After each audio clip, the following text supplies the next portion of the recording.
जीने को हर लोग जिया करते हैं, जीने को हर लोग जिया करते हैं, लेकिन जीने के ढंग अलग अलग हुआ करते हैं। जीने को हर लोग जिया करते हैं, लेकिन जीने के ढंग अलग अलग हुआ करते हैं। कुछ जीते हैं महलों में तो कुछ फुटपाथों पर ज़िंदगी गुजार देते हैं। वास्तव में जीने का ढंग होता है। आज हमारे सारे ढंग तो हमने सुधारे हैं, लेकिन जो मुख्य थी, जो मुख्य धारा थी, जो प्राण थे, वो हमारे सूख गए हैं। उनके बीज बिल्कुल कुम्हला गए हैं। और वो कौन से बीज थे हमारे जीवन के?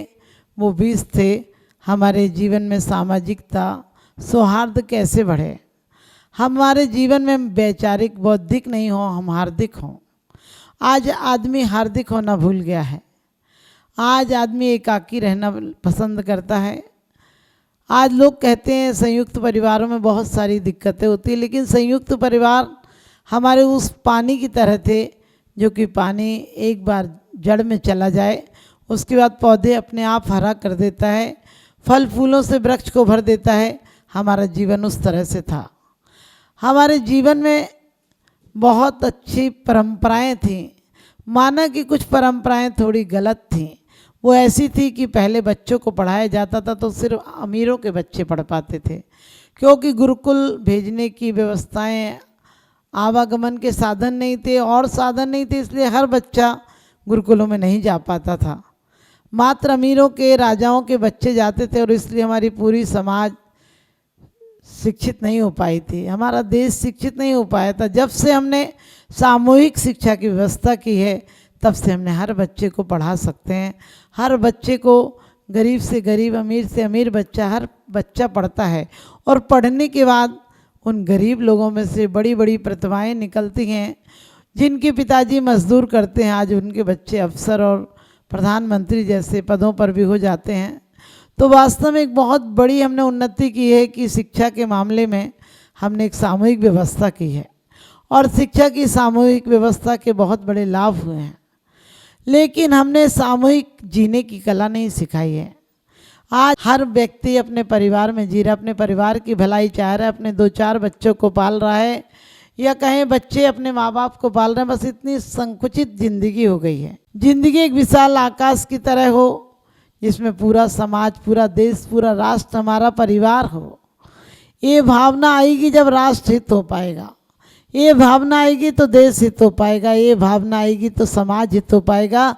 आज अपने माँ बाप को तो हम केयर कर लेते हैं, बुढ़ापे में रख लेते हैं, चलो मजबूरी में रख लेते हैं, चाहे पड़ोस का वही बुजुर्ग तड़प तड़प कर मर जाता है, अपने बच्चों से उपेक्षा पाकर बहुत मायूसी की ज़िंदगी जीता है, बहुत साद और निराशा में जीता है।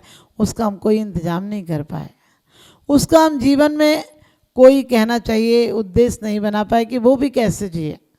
हमें समाज का विकास चाहिए, हमें वास्तव में राष्ट्र हित में काम करना है, तो हर परिवारों को अपना परिवार बनाना होगा।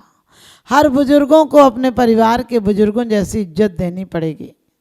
और हर परिवार में से जब हमारे प्रति सहानुभूति, प्यार और वात्सल्य उमड़ेगा, तो पूरा देश दोबारा से राम राज्य हो जाएगा, दोबारा से बहुत बढ़िया भावनाएं आएंगी। आज हम अपने बच्चे की उन्नति चाहते हैं, पदोन्नति चाहते हैं, राष्ट्र में उन्नति चाहते हैं, लेकिन दूसरे का बच्चा बढ़े तो हमें बिल्कुल खुशी नहीं होती है।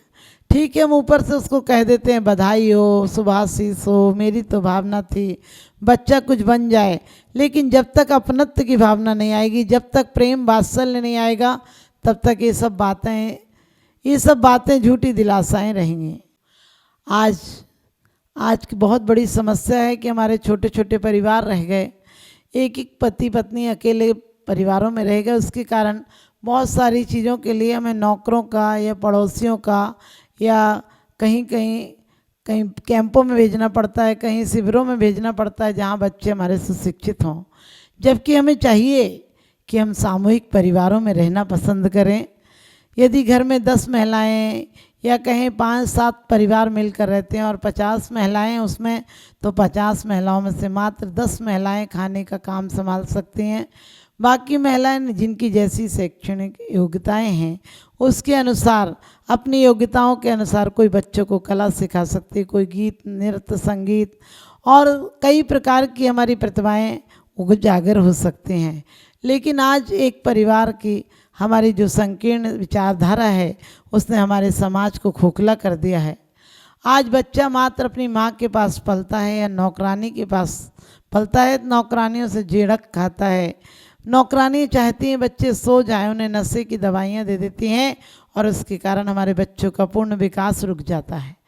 और विकास ही नहीं रुक जाता है, उसके साथ साथ हमने बच्चों का इतना ख्याल रखा है। एक बच्चे होता है उसका माँ इतना ख्याल रखती है कि वो माँ से सिर्फ प्यार लेता है, देता नहीं है, क्योंकि छोटा बच्चा है, असहाय है, इतना बलवान नहीं है, वो क्या देगा प्यार किसी को। इसलिए वो सिर्फ लेता है, देता नहीं है। और जब लेने की आदत पड़ जाती है, उसे हर फरमाइश पूरी कराने की आदत पड़ जाती है, हर बात उसकी माँ मानती है और हर चीज़ की उसकी तुरंत पूर्ति करती है, तो उसके जीवन में एक छवि आ जाती है, एक महिला की छवि आ जाती है कि बस अब जो महिला मिले उसको उसी तरह की मिले। और वो पत्नी से वही अपेक्षाएं करता है कि उसकी पत्नी भी हर बात पूरी करे, हर बात उसकी माने, उसके अनुसार चले, उसकी हर पूर्ति को करे। और इसके कारण कलह हो जाता है, क्योंकि जो वर्तमान की बच्चियां वो भी ऐसे ही परिवेश से पल कर आई, उनके माँ बाप ने उनकी एक बात जाने नहीं दी, उन्हें बहुत लाड़ प्यार में रखा और उसका परिणाम होता है कि बच्चियां लाड़ प्यार के कारण अपने परिवारों को, पति को भी वही चाहते हैं जो उसके बाप ने पूर्ति की है, उसकी माँ ने पूर्ति की है, और दो कलह हो जाती है। दो लोगों ऐसे मिल जाते हैं, दो भिखारी मिल जाते हैं, दो की आकांक्षाएं टकराती हैं, दो के अहंकार टकराते हैं और दोनों परिवार में कलेश हो जाता है। हम चाहते हैं कि हमारी ये जीवन धारा बदले, हमारी जीवन धारा को बदलना है तो हम सामूहिक पूजन, सामूहिक भोजन, सामूहिक शिक्षा का इंतजाम करें, ताकि वास्तव में हमारे पूरे समाज में परिवारवाद आए। समाज में ऐसा नहीं है कि अपने परिवार का भला हो जाए बाकी दूसरों का बुरा हो जाए, अपना काम बनता और भाड़ में जाए जनता। आज हमारी ऐसी नीति हो गई, हम अपने बच्चों का भला चाहते हैं, अपने बच्चों को पढ़ाना चाहते हैं, अपने बच्चों को कामयाब बनाना चाहते हैं। हमारा विशाल दृष्टिकोण नहीं रहा। हमारा विशाल दृष्टिकोण इस बात का द्योतक होता है कि हम सभी बुज़ुर्गों को सम्मान दें। अपने चाचा, ताऊ, फूफा, मामा जो होते थे रिश्ते, अब तो रिश्ते ही ख़त्म हो गए, क्योंकि मौन के नारे शोर मचा रहे हैं, मौन के नारे शोर मचा रहे हैं, न्याय के इशारे चोर बना रहे हैं। किस डॉक्टर के पास जाएं आज, क्योंकि ताकत के कैप्सूल ही कमज़ोर बना रहे हैं। आज हमारी शिक्षा पद्धति ऐसी हो गई जहाँ कोई सजाएं नहीं दी जाती, जहाँ कोई पनिशमेंट नहीं दी जाती है, और उसके कारण बच्चे बिल्कुल कहना चाहिए कि अपनी शक्ति, ऊर्जा को, स्वाभिमान को, अपने अहंकार को बिल्कुल भूल गए। अपने अहंकार का मतलब उन्हें पढ़ने का, उनकी कलाओं का प्रदर्शन करने का, उन्हें सकारात्मक सोच का रास्ता बंद हो गया है। पहले एक बच्चा मिट्टी के भी खिलौने बनाता था, तो घर बनाता था, मकान बनाता था। छोटे छोटे बच्चे, छोटी छोटी बच्चियाँ गुड्डा गुड़ियों से खेलती थी, तो उनके घरों में क्या, वो भोजन कराने का, बारात लाने का, ये सब खेल खिलौने भी पहले बहुत अच्छे थे। आजकल के गेम देखिए आप किस तरह के हैं। पूरे टाइम मार काट, एक्सीडेंट के गेम देखता है बच्चा, और बड़ा होकर एक्सीडेंट कर दे, किसी का मर्डर कर दे तो कोई बड़ी बात नहीं।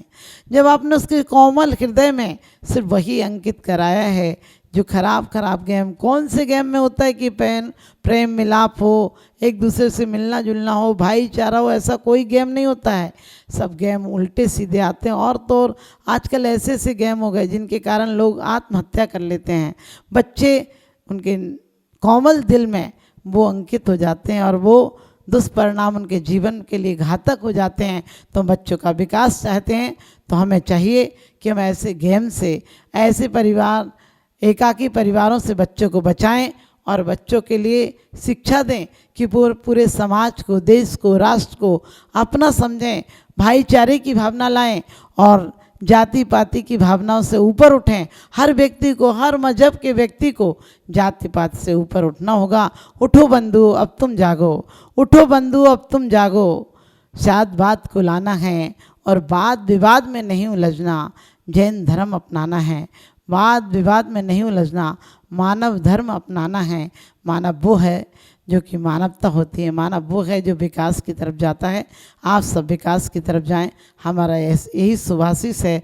आपके घर परिवार और मोहल्ले देश राष्ट्र में प्रेम की धारा बहे, ऐसा हमारा शुभाशीष है। तो आप सबके जीवन में बहुत बहुत सुख आनंद से आप जी सकें और आप लोग बहुत आह्लाद से जिएं, ऐसा मेरा